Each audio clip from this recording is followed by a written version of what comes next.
My name is Chidera, and this is my story of becoming a millionaire at 17.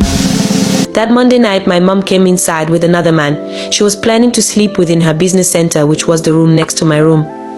My sister and I looked at her and the impatient man smiling at us with an angry and disdainful eye. "Can't you greet our visitor, you spoiled children?" My mom said, rubbing herself on the ugly-looking man who was trying to hide the activity going on in his trouser. "Your visitor is not our visitor.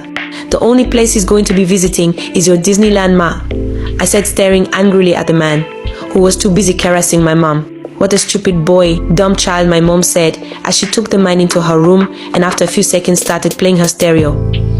My sister Chidi and I stared angrily at each other, hissing at the direction of her room. My mom is very young, and she had me when she was only 16 and my sister when she was 18. She was so beautiful and fair that people mistook her for an Igbo woman or a foreigner, and none of her male customers could resist her. She discovered her potential from a very early age and had started sleeping with men from her early teens, especially the Igbo men, cause she claimed they paid her more. She told me she doesn't know who our fathers were, but she's very sure they're Igbo. As she grew up jobless, being a single mom, she kept doing what she knew how to do best, shamelessly, and the offers from men still kept rolling in. I turned to my sister and we walked outside to arrange a sachet of water and fruits we were going to sell the next day. "I'll never spend mommy's money. I will only imagine her doing nasty things when she gives me money," my sister Chidi said, and I turned to her. "Don't worry, we are going to be very rich and we'll finally leave mom alone," I said. The next day arrived and I and my sister got ready for school. We arrived at school like every other day and classes were going on. I noticed the oldest guy in my class, Sola, who had repeated the class almost 7 times, was laughing with his old-looking friends, pointing at me. I didn't take it as anything, and I just ignored the little-brained, same-feathered man and continued with what I was doing. After school was over, I and Chidi went out into the busy streets and started selling our mango and pure water. After some hours, we made some money and headed home. On getting home, we heard the stereo playing and knew our mom was at it again. We entered the house, but to my greatest surprise, I saw my mom and Sola, my schoolmate, getting on with it in the living room. I was shocked and in disbelief, which quickly filled me with anger boiling in my head and my hands. They quickly adjusted, with Sola smiling at me. "My children, you got home early today," Mom said. I picked up the wooden plank I saw next to me and launched forward towards Sola, hitting the plank on his head.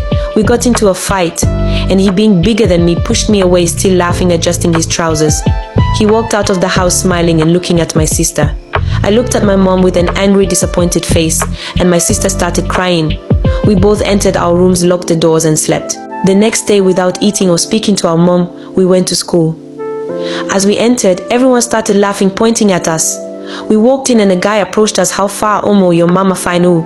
I don't they save my own 50,000 too," he said. Then I discovered that Sola had not only told them but had taken a video of him with my mom, and it was now spreading across the whole school. Even the teachers all gathered watching the video on their phones. I felt like a bomb should drop on the whole school at that moment.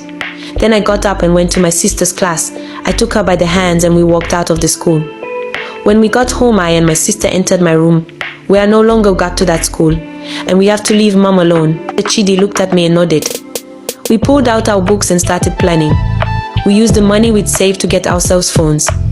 Every day we would go beside a restaurant to use the free Wi-Fi and research how to make money online. We tried this for many months, but everything we saw either required a lot of money or was just people talking trash trying to collect money.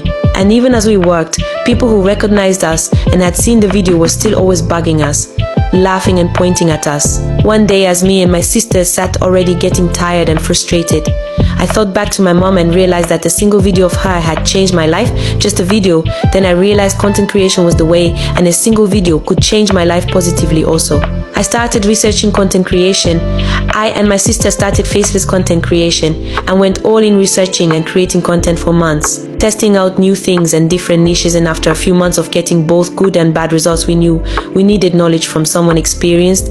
Then we found a guy called Abraham on YouTube. I got his number and spoke to him, and I realized he was also like me, cause he and his sister had made millions from content creation and they knew what they were doing.